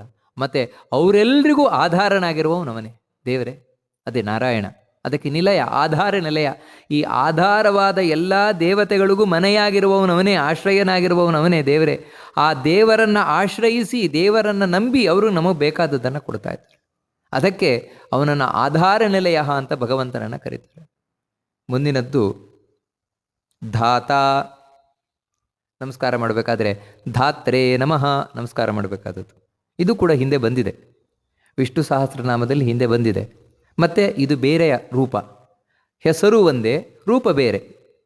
ಯಾಕಂದರೆ ಸಹಸ್ರನಾಮದಲ್ಲಿ, ಈ ವಿಷ್ಣು ಸಹಸ್ರನಾಮದಲ್ಲಿ ದೇವರ 1000 ರೂಪಗಳು. ಇಲ್ಲೇನು ಧಾತ ಅಂತ ಹೇಳಿದರೆ ಭಗವಂತ ಧರಿಸುವವನು, ಹೊರುವವನು. ಏನನ್ನು ಹೊರುವವನು? ವಿಶೇಷವಾಗಿ ಗರ್ಭವನ್ನು. ತಾಯಿ ಗರ್ಭವನ್ನೇನು ಹೊರತಾಳೆ, ಅದು ಅವಳು ಹೊರದಲ್ಲ. ಮತ್ತು ಒಳಗೆ ಇದೇ ನಾರಾಯಣನೇ ಅನಿರುದ್ಧನಾಗಿ ಹೊರತಾನಂತೆ. ವಾಸುದೇವ, ಸಂಕರ್ಷಣ, ಪ್ರದ್ಯುಮ್ನ, ಅನಿರುದ್ಧ, ಅದರಲ್ಲಿ ಅನಿರುದ್ಧನಾಗಿ ಹೊರತಾನಂತೆ. ಅದಕ್ಕೆ ಉಪನಿಷತ್ತದನ್ನು ಹೇಳುತ್ತದೆ. ಯಾವತ್ತು ನಮ್ಮ ದೇಹ ಹೇಗಂತ ಹೇಳಿದರೆ, ಯಾವುದೋ ಒಂದು ಪರಕೀಯವಾದದ್ದು ಬಂದರೆ ಈ ದೇಹದಲ್ಲಿ ಸಹಿಸಿಕೊಳ್ಳುವುದಿಲ್ಲ. ಆದಷ್ಟು ಅದನ್ನು ಹೊರಗೆ ಹಾಕ್ಲಿಕ್ಕೆ ನೋಡ್ತದೆ. ಎಷ್ಟು ಸಾಧ್ಯ ಉಂಟು ಅಷ್ಟು ಹೊರಗೆ ಹಾಕ್ಲಿಕ್ಕೆ ನೋಡ್ತದೆ. ಆದರೆ ನೋಡಿ, ಗಂಡನಿಂದ ಬಂದಂತಹ ವೀರ್ಯ ನಿಜವಾಗ್ಲೂ ಅದು ಪರಕೀಯವಾದದ್ದು. ಆ ಪರಕೀಯವಾದ ವೀರ್ಯವನ್ನು ಹೆಣ್ಣಿನ ದೇಹ ಹೊರಗೆ ಹಾಕಬೇಕಲ್ವ? ಹೊರಗೆ ಹಾಕುವುದಿಲ್ಲ. ನೋಡಿ, ಅದನ್ನು ಗರ್ಭ ಇಟ್ಕೊಳ್ತದೆ, ಒಳಗೆ ಇಟ್ಕೊಂಡು ರಕ್ಷಣೆ ಮಾಡ್ತದೆ ಆ ವೀರ್ಯವನ್ನು. ಅದರಿಂದಾಗಿ ಮಗು ಬೆಳೀತದೆ. ಇದಕ್ಕೇನು ಕಾರಣ? ಉಳಿದದ್ದನ್ನು ಹೊರಹಾಕುವಂತಹ, ಅಂದರೆ ಒಂದು ಮೂತ್ರದ ಮೂಲಕವೋ ಮಲದ ಮೂಲಕವೋ ಹೊರಹಾಕುವಂತಹ ಅಥವಾ ವಾಂತಿಯ ಮೂಲಕವೋ ಈ ದೇಹ ಆ ವೀರ್ಯವನ್ನು ಮಾತ್ರ, ಅಂದರೆ ಗಂಡಿನಿಂದ ಬಂದ ವೀರ್ಯವನ್ನು ಹಾಗೆ ಇಟ್ಟುಕೊಳ್ಳುತ್ತದೆ. ಅದು ದೇವರಿಂದ, ಅನಿರುದ್ಧನಿಂದ. ಬರೀ ಇಟ್ಕೊಳ್ಳೋದು ಮಾತ್ರ ಅಲ್ಲ, ಅದಕ್ಕೆ ಕೈಕಾಲು ಬರ್ತದೆ, ಕಣ್ಣು, ಮೂಗು, ಬಾಯಿ, ದೇಹ ರಚನೆ ಆಗ್ತದೆ ದೇವರಿಂದ. ಅಷ್ಟು ಮಾತ್ರ ಅಲ್ಲ, ಈ ಗರ್ಭದಲ್ಲಿ 9 ತಿಂಗಳುಗಳ ಕಾಲ ಉಳಿತದೆ ಗಟ್ಟಿಯಾಗಿ ದೇವರಿಂದ. ಹೀಗೆ ಇವನು ಆ ಮಗುವಿನ ಸಂಪೂರ್ಣ ಜವಾಬ್ದಾರಿಯನ್ನು ಹೊತ್ತವ. ಅದಕ್ಕೆ ಧಾತ ಅಂತ ಕರೆಯುವುದು. ನಾವು ತಿಳ್ಕೊಂಡಿದ್ದೇವೆ, ಅಯ್ಯೋ ಆ ತಾಯಿಯೆಲ್ಲ ಹೊತ್ತಿದ್ದು ಹೆತ್ತಿದ್ದು ಅಂತ. ಇದು ಮೇಲ್ನೋಟಕ್ಕೆ ಕಾಣೋದಷ್ಟೇ. ಆದರೆ ನಿಜವಾದ ತಾಯಿಯಾಗಿದ್ದವನು ಒಳಗೆ ಇರುವ ದೇವರೇ. ಅವನೇ ಹೊತ್ತಿದ್ದು, ಅವನೇ ಹೆತ್ತಿದ್ದು. ಆದರೆ ಈ ಹೆಣ್ಣನ್ನೊಂದು ಹೊರಗಿನಿಂದ ಇಟ್ಟಿದ್ದಷ್ಟೇ, ಕಾಣಲಿಕ್ಕೋಸ್ಕರ.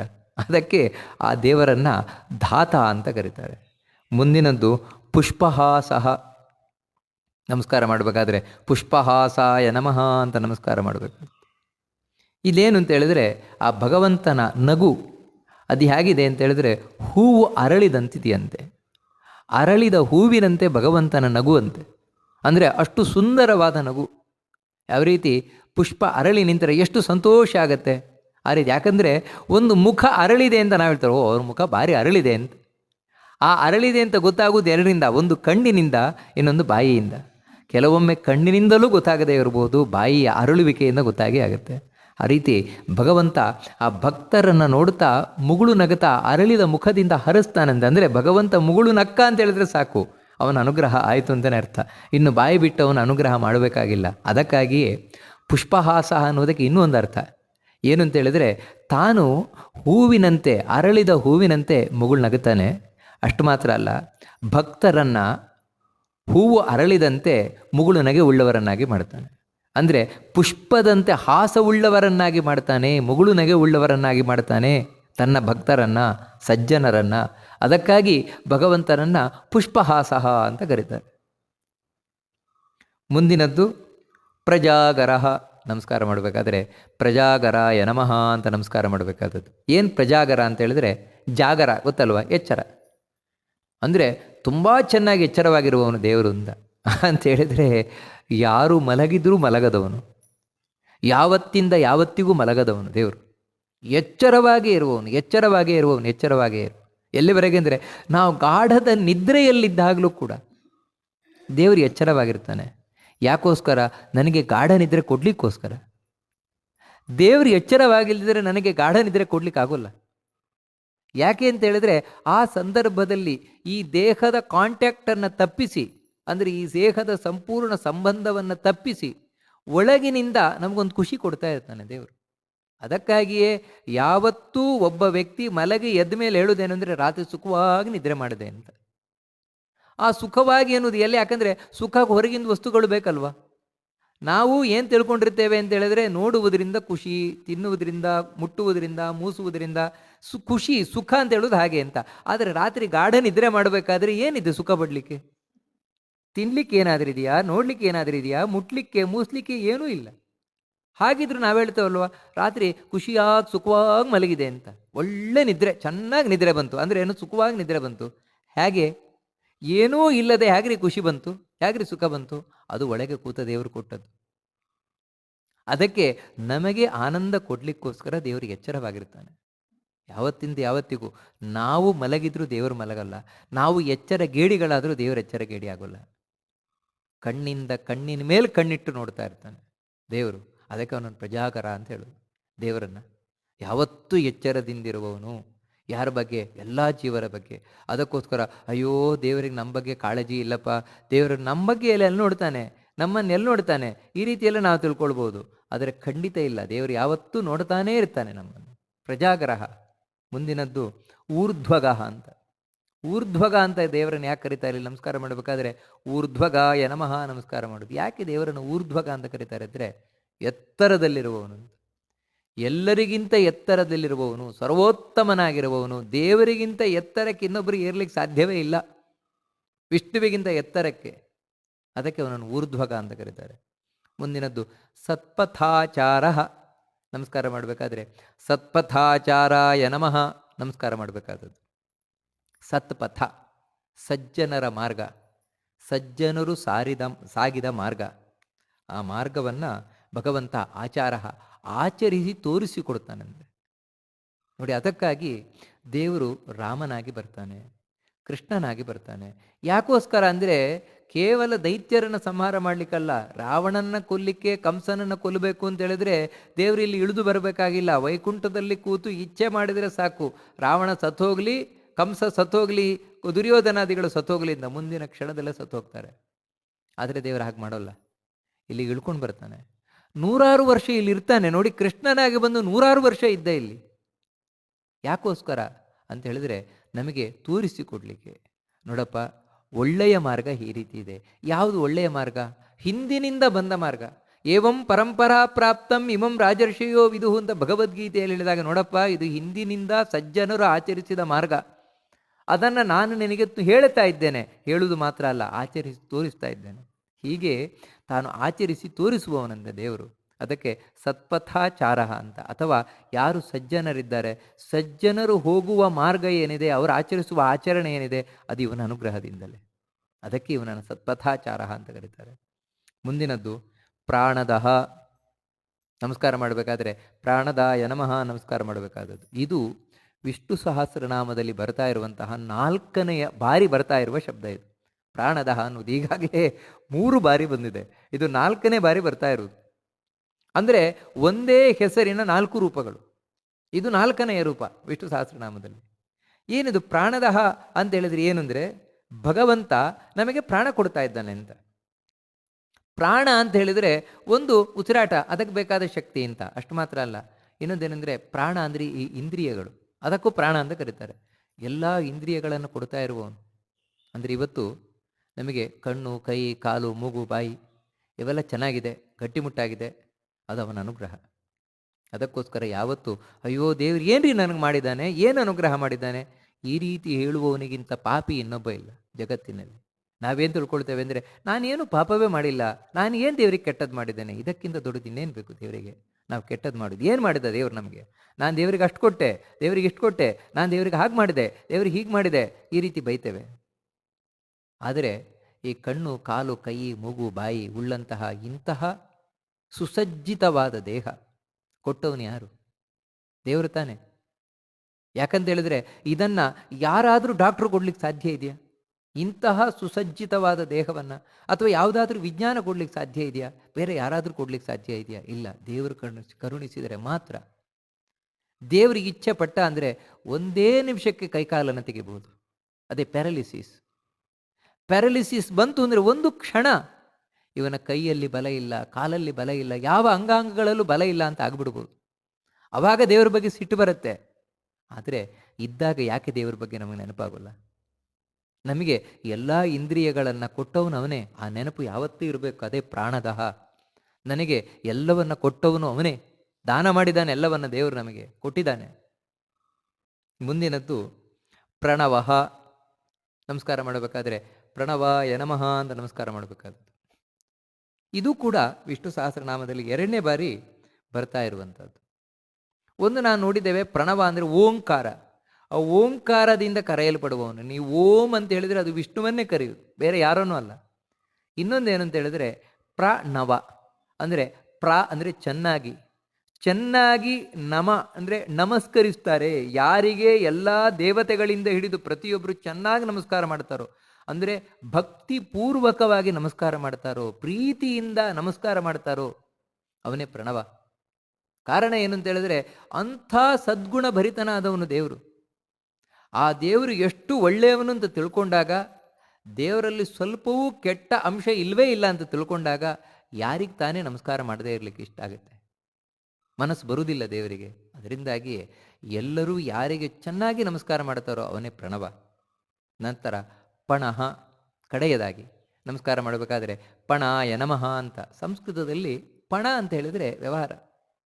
ಈ ಜಗತ್ತಿನಲ್ಲಿ ನಾವು ಏನು ವ್ಯವಹಾರಗಳನ್ನು ನೋಡ್ತಾ ಇದ್ದೇವೆ, ಎಲ್ಲ ವ್ಯವಹಾರಗಳು ಅವನಿಂದಲೇ ನಡೀತಾ ಇರೋದು, ದೇವರಿಂದಲೇ ನಡೀತಾ ಇರೋದು. ಬೇಕಿದ್ರೆ ವ್ಯವಹಾರ ಅಂದರೆ ನೀವು ಬಿಸ್ನೆಸ್ ಅಂತ ಇಟ್ಕೊಳ್ಳಿ, ಅದು ಅವನಿಂದಲೇ ನಡೀತಾ ಇರುವಂಥದ್ದು. ಅಥವಾ ನಾನು ಯಾರೊಟ್ಟಿಗೆ ಮಾತಾಡ್ತೇನಲ್ವಾ, ಮಾತುಕತೆ ನಡೆಸುವಂಥದ್ದು, ಸಂಭಾಷಣೆ ಇವೆಲ್ಲ ನಡೆಸುವಂಥದ್ದು ದೇವರಿಂದಲೇ. ದೇವರಿಂದಲೇ ಎಲ್ಲವೂ ನಡೀತಾ. ಯಾಕಂದರೆ ಪ್ರತಿಯೊಂದನ್ನು ಬೆಸೆಯುತ್ತಿರುವವನು ದೇವರು. ಅಷ್ಟು ಮಾತ್ರ ಅಲ್ಲ, ಇನ್ನೊಂದು ಅರ್ಥದಲ್ಲಿ ಹೇಳೋದಾದರೆ ಪಣ ಅಂತ ಹೇಳಿದರೆ ನಮ್ಮಲ್ಲಿ ಪಣ ಒಡ್ಡುವುದು ಅಂತ ಹೇಳ್ತಾರೆ. ಆ ಜೂಜಿನಲ್ಲಿ ಅಷ್ಟು ಪಣ ಇಟ್ಟರು, ಇಷ್ಟು ಪಣ ಇಟ್ಟರು ಅಂತ. ಅಂದರೆ ಪಣ ಅಂತ ಹೇಳಿದರೆ ಆಣೆ ಇಡುವುದು. ನಾನು ಅಷ್ಟು ಕೊಡ್ತೇನೆ, ಇಷ್ಟು ಮಾಡೇ ಮಾಡ್ತೇನೆ ಅಂತ. ನಿಜವಾಗಲೂ ಸಜ್ಜನರೇನಿದ್ದಾರೆ, ಸಜ್ಜನರು ಪಣ ತೊಡ್ತಾರಂತೆ. ಯಾರನ್ನ? ಇವನನ್ನು ನಂಬಿ. ಇವನನ್ನು ನಂಬಿಯೇ ಪಣ ತೊಡೋದು. ಅದಕ್ಕೋಸ್ಕರ ಸಜ್ಜನರು ನಾನಿದನ್ನು ಮಾಡೇ ಮಾಡ್ತೇನೆ, ನಿನಗೆ ನಂಬಿಕೆ ಬರ್ತಾ ಇಲ್ವಾ? ನೋಡು ದೇವರಾಣೆ. ನೋಡಿ, ಕಡೆಗೆ ಅವ್ರು ಹೇಳೋದು ದೇವರಾಣೆಗೂ ನಾನು ಮಾಡ್ತೇನೆ ಅಂತ ಹೇಳಿದ್ರೆ ದೇವರ ಮೇಲೆ ಅಷ್ಟು ನಂಬಿಕೆಯಿಂದ, ನೋಡು ದೇವರನ್ನು ನಾನು ಎಷ್ಟು ನಂಬಿದ್ದೇನೋ ಆ ಸತ್ಯವನ್ನು ಇಟ್ಕೊಂಡು ಹೇಳ್ತಾ ಇದ್ದೇನೆ, ನಾನು ಇದನ್ನು ಮಾಡೇ ಮಾಡ್ತೇನೆ. ಅಂದರೆ ದೇವರಲ್ಲಿ ನಂಬಿಕೆ ಇಟ್ಟಾಗ ಮಾತ್ರ ದೇವರಾಣೆ ಅಂತ ಹೇಳುವುದು ಸತ್ಯವಾಗುತ್ತೆ. ದೇವರಲ್ಲಿ ನಂಬಿಕೆಯೇ ಇಲ್ಲದೆ ಇರುವವನಿಗೆ ದೇವರಾಣೆ ಅನ್ನುವುದು ಸುಳ್ಳೆ. ಆ ರೀತಿ ಸಜ್ಜನರು ಯಾರನ್ನು ನಂಬಿ ಎಲ್ಲವನ್ನ ಮಾಡ್ತಾರೋ ಅವನೇ ಫಣ ಅಂತ ಕರೆಯಲ್ಪಡುವ. ಹೀಗೆ ಆ ಭಗವಂತನ ಆ ರೂಪಗಳನ್ನು, ಅವನ ಗುಣಗಳನ್ನು ಚಿಂತನೆಯನ್ನು ಮಾಡ್ತಾ ನಾವು ಏಕಾದಶಿಯನ್ನು ಆಚರಿಸೋಣ ಅಂತ ಹೇಳ್ತಾ ಈ ಉಪನ್ಯಾಸವನ್ನು ಮಧ್ವಾಂತರಗತ ಭಗವಂತನಿಗೆ ಅರ್ಪಣೆಯನ್ನು ಮಾಡೋಣ. ಶ್ರೀಕೃಷ್ಣ ಅರ್ಪಣಮಸ್ತು.